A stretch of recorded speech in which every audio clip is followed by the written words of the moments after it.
Senhor, te louvo pela vida do Samuel e pela obra do Senhor em seu coração, na sua família, e peço a tua bênção sobre ele nessa hora que há de comunicar da tua parte, da tua palavra para nós, para todos aqui presentes, que o faça com autoridade, graça e na unção do teu Espírito Santo, para a bênção de todos e a tua glória. Amém.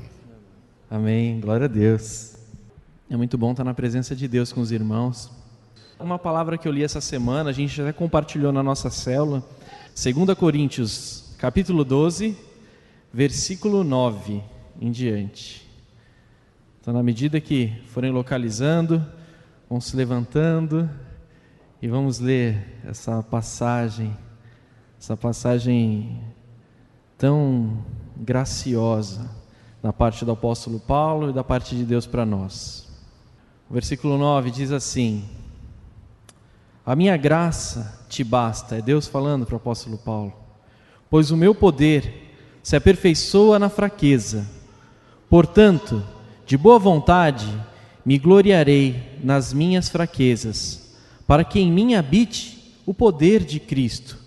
Pelo que sinto prazer nas fraquezas, nas injúrias, nas necessidades, nas perseguições, nas angústias, por amor de Cristo, pois quando estou fraco, então é que sou forte. Aleluia, quem pode dar um aleluia, uma palavra dessa? De novo aqui, versículo 9, a minha graça te basta, pois o meu poder se aperfeiçoa na fraqueza. Pode se colocar sentado. A minha graça te basta, pois o meu poder se aperfeiçoa na fraqueza. Olha que paradoxo.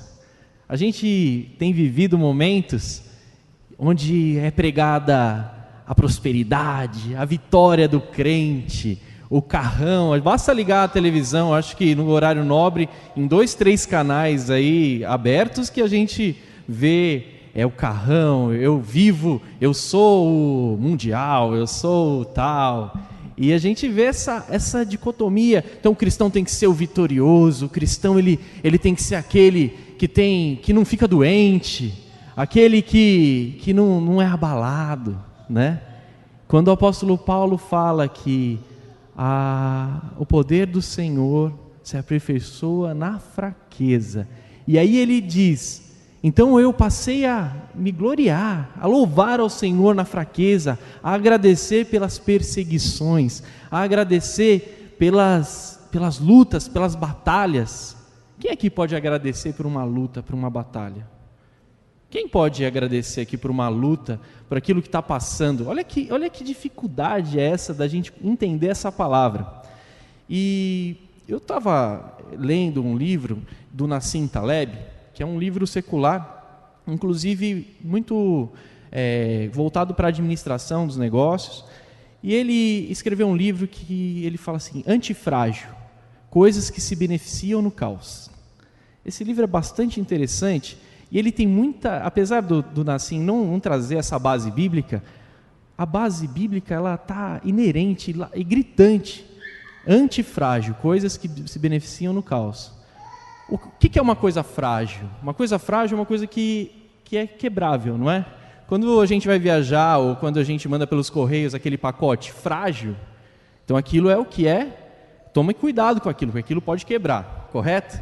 Qual que é o contrário de frágil? Quem poderia dizer aqui o contrário de frágil? O que é, pastor? Forte, sólido, pesado, né? Então isso seria naturalmente o que a gente entende como o contrário de frágil, aquilo que é robusto. Mas vamos lá, se o frágil diante do caos ele quebra, o robusto diante do caos acontece o que com ele? Não acontece nada, não é? Ele se mantém igual, correto? Então o contrário de frágil, que no meio do caos quebra, é robusto, que se mantém igual? Então o Nassim ele vem com uma ideia, um neologismo. O contrário de frágil é antifrágil. Por quê? Porque se no caos o frágil quebra, no caos o antifrágil vai para um patamar mais elevado, para um patamar mais acentuado. Então, certas coisas necessitam acontecer para que o antifrágil, no meio do caos, ele chegue num outro patamar depois do caos. Então ele não é o robusto, o forte, o resiliente que no meio do caos se mantém igual. E o que vem a ser isso aqui para a gente que é cristão, é o processo de santificação. O processo de santificação é uma obra salvífica que Deus tem para a gente, e por meio de processo, de uma crise de processo, Ele nos eleva para um patamar superior, rumo ao alvo que é Jesus Cristo, rumo ao alvo que é o nosso Mestre. Então, no meio do caos, nós cristãos vamos para um patamar superior. Então, a gente pode agradecer ao caos, assim como o apóstolo Paulo ele fala que eu agradeço, eu me glorio no meio das angústias, porque é na fraqueza que o poder do Senhor pode atuar, é na fraqueza que o poder do Senhor vai te elevar para um outro patamar nessa vida e para um outro patamar na vida eterna, amém? O meu avô, ele foi pastor, alguns conheceram aqui o pastor José Alves do Carmo, né? Conheceu? Quem conheceu, acho que o Francisco deve ter conhecido também, né? Meu pai, acho que conheceu ele também muito bem, né? O pastor José Alves do Carmo foi um pastor muito atuante, teve uma vida plena, uma vida cheia de vigor, cheia de sonhos, pregando a palavra do Senhor. Mas o pastor José Alves do Carmo, nos últimos 5 anos de sua vida, ficou numa cama. Eu achava muito difícil entender o porquê o meu avô, um homem de Deus, um homem que abençoou tantas vidas, nos últimos anos de sua vida ficou numa cama, deitado, prostrado. Eu não conseguia entender isso. Eu falava, poxa, mas Deus, Ele atuou, ele é uma pessoa boa, por quê? Por que ele ficou numa cama nos últimos 5 anos de vida? E me veio à memória, um dia eu estava lá em casa e um tio meu que veio nos visitar, ele tinha alugado um carro, naquela época era um carro muito bom mesmo. E aí ele me emprestou esse carro para eu sair com meus amigos, eu tinha uns 19 anos na época, e ele me emprestou aquele carro, era um carro como se fosse um Audi, e eu saí aquela noite com meus amigos, né, 19 anos, e foi bem bacana. Aí no dia seguinte eu deixei aquele carro em casa, indo para o meu tio, né? E eu fui trabalhar de ônibus, então estava lá eu passando o bilhete único no dia seguinte. E naquele momento meu avô estava vivendo aquela situação, e eu pensando no ônibus, falei, nossa, foi tão legal ontem, né, passeando com aquele baita carrão, e hoje eu estou aqui no bilhete único. Aí eu pensei, meu avô, 5 anos numa cama, o que é 5 anos numa cama para quem vai viver a eternidade ao lado do Pai? O que é um dia com um carrão e depois todos os dias no bilhete único, né? Ou seja, às vezes diante dos nossos olhos a gente vê pessoas prosperando, aquilo acontecendo, e a gente se vê, será que se ele não for para a eternidade ao lado do Pai, tudo isso, uma vida de um Silvio Santos, 90, quase 90 anos de prosperidade, uma sumidade, se ele não tiver a conversão genuína no coração dele, será que vai valer a pena? Será que a eternidade vai ser o bilhete único? O bilhete único, o que vai ser? Vai ser, a gente não compreende, mas será que às vezes, um agir do Senhor, às vezes por uma enfermidade, Ele age no nosso coração, ali na fraqueza a gente começa a ter a total dependência do Senhor, e nesses últimos anos de vida, muitas vezes debilitado, assim como uma lagarta dentro do casulo, e ali sofrendo e tendo aquela intimidade com Deus, e aquilo com Deus, de repente vem a morte, e a morte, ela não é a morte, ela é a vida para a vida eterna, aleluia. Então a nossa concepção, ela começa a ter um novo olhar, e assim como o apóstolo Paulo fala, e como Deus falou para ele, a minha graça te basta, pois o meu poder se aperfeiçoa na fraqueza. É ali que o poder do Senhor se aperfeiçoa, e Ele pode dizer, portanto, de boa vontade, eu me gloriarei, então eu louvarei nas minhas fraquezas, para que em mim habite o poder do Senhor. Essa palavra poder, ela no Novo Testamento também ela é traduzida como um milagre do Senhor. Então quando Deus fala para você assim, a minha graça te basta, você numa dificuldade, onde você vai? Você tem 2 opções, ou encarar essa dificuldade. Então você vai encarar, você vai orar a Deus para que essa dificuldade ela saia, você vai dobrar seus joelhos, ou você vai esquecer. E muitas pessoas começam a buscar as drogas, bebida, o futebol, o trabalho, e começam a ficar entorpecidos para que a dificuldade seja esquecida. Mas no altar do Senhor, o apóstolo Paulo aqui, ele está falando do espinho da carne dele. E ele foi orar ao Senhor 3 vezes, ele orou ao Senhor, esse espinho foi mantido. E ele ouviu do Senhor: a minha graça te basta, o meu poder se aperfeiçoa na sua fraqueza. Ele ouviu do Senhor essa palavra, e ele começa a dar glórias a Deus, sem entender muito bem, mas ele começa a dar glórias a Deus. Ele não foi para ficar entorpecido por bebida, para esquecer o problema dele por meio do trabalho, por meio de vícios. Não, ele buscou do Senhor, e ele ouviu a palavra: minha graça te basta. E como que a gente pode fazer para que a graça do Senhor seja suficiente para nós, para que a graça do Senhor possa agir nas nossas vidas? Será que a graça do Senhor ela age de forma automática nas nossas vidas? Será que a graça do Senhor ela é um empurrão assim e de repente a gente vive naturalmente feliz, naturalmente alegre diante das fraquezas?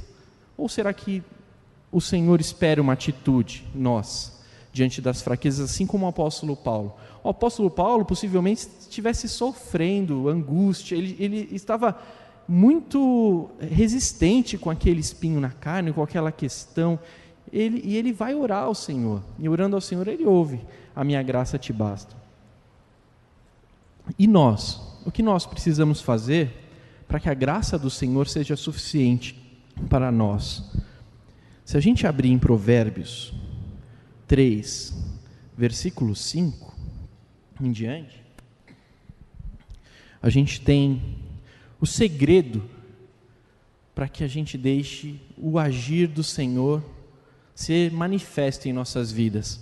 Essa passagem, ela é linda e ela deve ficar pendurada na nossa geladeira, no nosso quarto, aonde quer que nós estivermos, para que a gente possa se lembrar do que é a sabedoria para o agir da graça de Deus na nossa vida. Então a passagem diz assim: confia no Senhor de todo o teu coração, não te estribes no teu próprio entendimento, reconhece o Senhor em todos os teus caminhos, e Ele endireitará as tuas veredas. Amém? Vocês podem falar comigo? Confia no Senhor de todo o coração, não te estribes no teu próprio entendimento, reconhece-o em todos os teus caminhos, e Ele endireitará as tuas veredas. Nessa passagem a gente tem um segredo para que a gente possa falar: a graça do Senhor é suficiente para mim, para que a gente possa, no meio da fraqueza, no meio da angústia, dar glórias a Deus e louvar ao Senhor. Vamos lá, confia no Senhor de todo o coração. A gente precisa ter fé de que Cristo está no barco com a gente, é Ele que é o nosso sustento, Ele que está conosco, Ele que escreveu e que fez e que manifestou diversas promessas para nós. Quantas promessas nós temos? Quantas promessas cada um de nós aqui tem? Às vezes ao abrir a palavra de Deus, quem aqui ao abrir a palavra de Deus, Deus já não falou uma promessa, que você tem essa promessa? Quem aqui já ouviu a voz do Senhor? A tremenda voz do Senhor?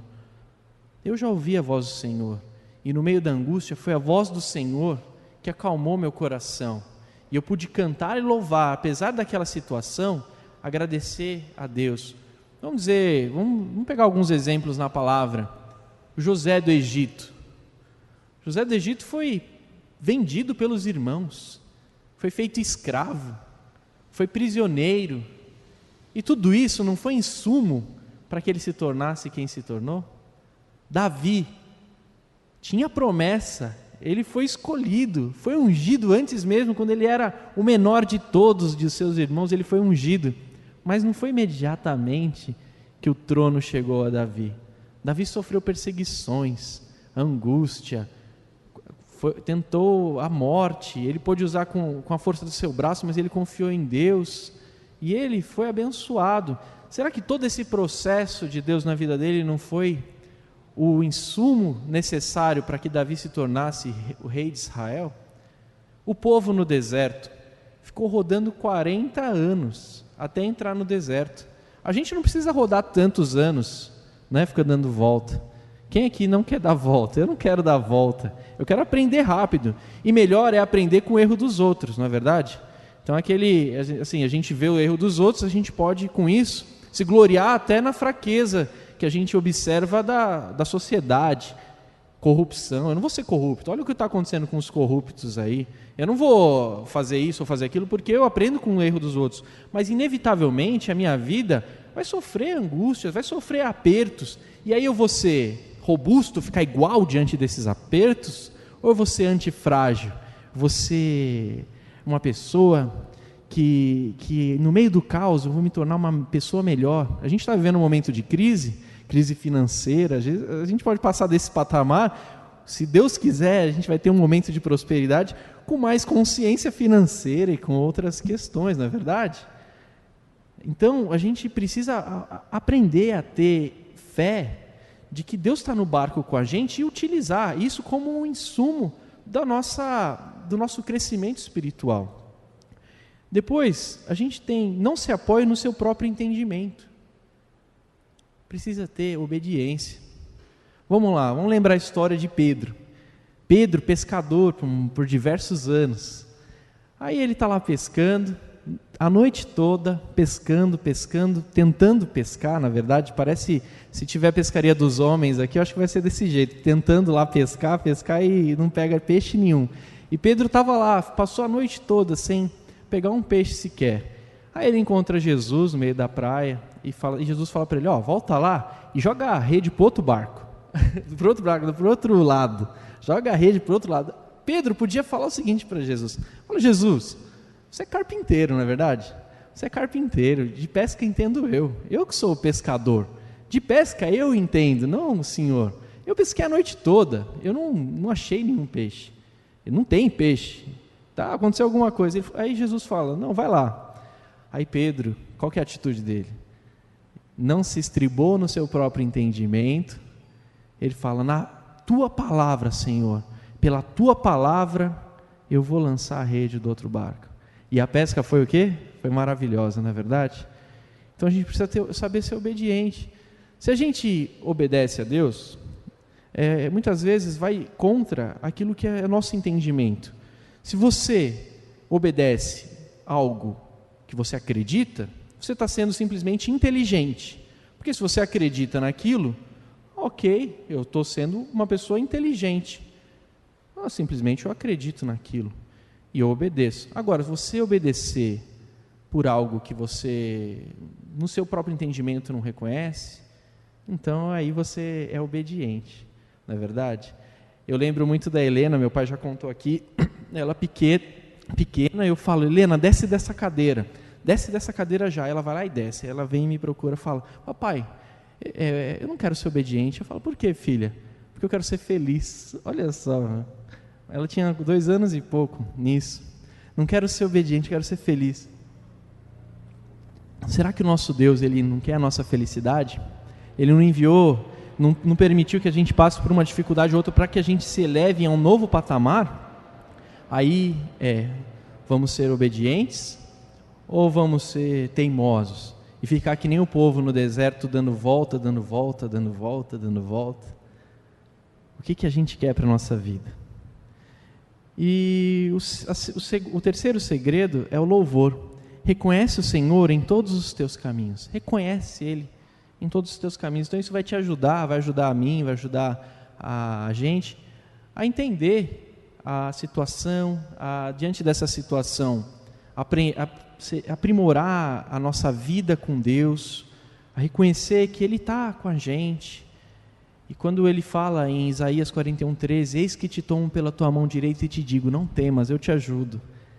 Eis que te tomo pela tua mão direita e te digo, não temas, eu te ajudo. Essa é a palavra do Senhor, a palavra do Senhor para os nossos corações. Ele está com a gente, Ele está no barco, Ele está caminhando com a gente.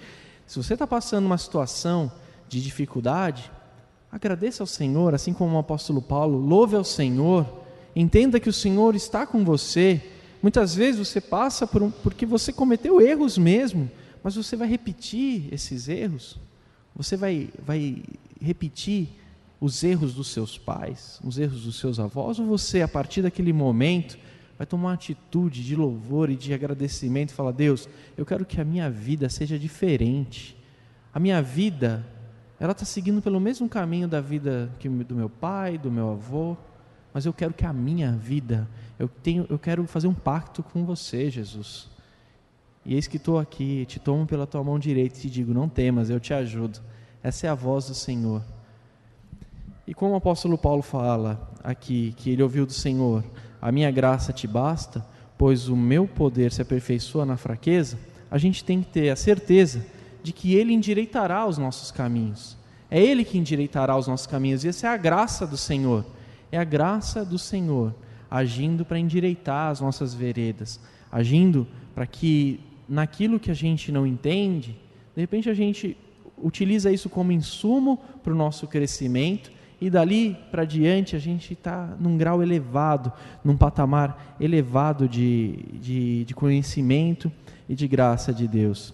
A definição de santificação no manual da nossa igreja diz assim: a santificação é aquela obra salvífica de Deus que tem início com a nova vida em Cristo, por meio da qual o Espírito Santo renova o seu povo à semelhança de Deus, transformando-os através de crises e processos de um grau de glória para outro e conformando-os à imagem de Cristo. Amém? Quem aqui quer ser conformado à imagem de Cristo? Vamos deixar de ser teimoso. Hoje é momento de Santa Ceia, é momento onde a gente pode se colocar no altar do Senhor e no altar do Senhor pedir a graça do Senhor. Amém? Quem quer a graça do Senhor aqui hoje? Quem depende da graça do Senhor? Então ouça, é a palavra do Senhor para mim e para você. É Deus falando: a minha graça te basta, pois o meu poder se aperfeiçoa na fraqueza. E na fraqueza é o momento do agir do Senhor. É o momento onde Ele tem a oportunidade de endireitar os nossos caminhos. Deixe a graça do Senhor agir na tua vida. Deixe ela ser manifesta. Para isso, seja obediente, tenha fé, confia no Senhor de todo o coração, seja obediente, não se apoie no seu próprio entendimento, louve a Deus, reconheça o Senhor em todos os seus caminhos, e a graça do Senhor é manifesta, ela vem, Ele endireitará as tuas veredas. Confia no Senhor, deixa a graça agir, e pela graça agir do Senhor, é isso que a gente está fazendo aqui hoje. A gente acordou cedo, podia estar num parque, a gente veio aqui ouvir a palavra do Senhor, estar na presença e na comunhão dos irmãos, é um meio de graça, onde a graça do Senhor age. A gente tem as células, os grupos pequenos, é o meio do agir do Senhor. Frequente uma célula. A gente tem a palavra do Senhor todo dia na nossa cabeceira, ou aberta no Salmo 23, nos Salmos. Será que a gente lê a palavra do Senhor? A gente tem o Senhor todos os dias do nosso lado. Como foi uma palavra que eu trouxe aqui do Salmo 16, o Senhor o tenho à minha direita, e à minha direita eu não serei abalado. É Ele, a nossa direita, o nosso braço direito é aquele braço que pega a espada e que vai para cima, que vai. Então quando eu tenho Ele à minha direita, eu estou aqui, Ele é o meu braço direito, Ele é o meu braço forte, Ele é Deus Todo-Poderoso. Aleluia! Vamos deixar a graça do Senhor agir sobre nossas vidas, vamos nos prepararmos aí para a ceia do Senhor, e um momento onde a graça, o poder do Senhor Salvador, Ele possa ser transformador para nossas vidas. Aleluia.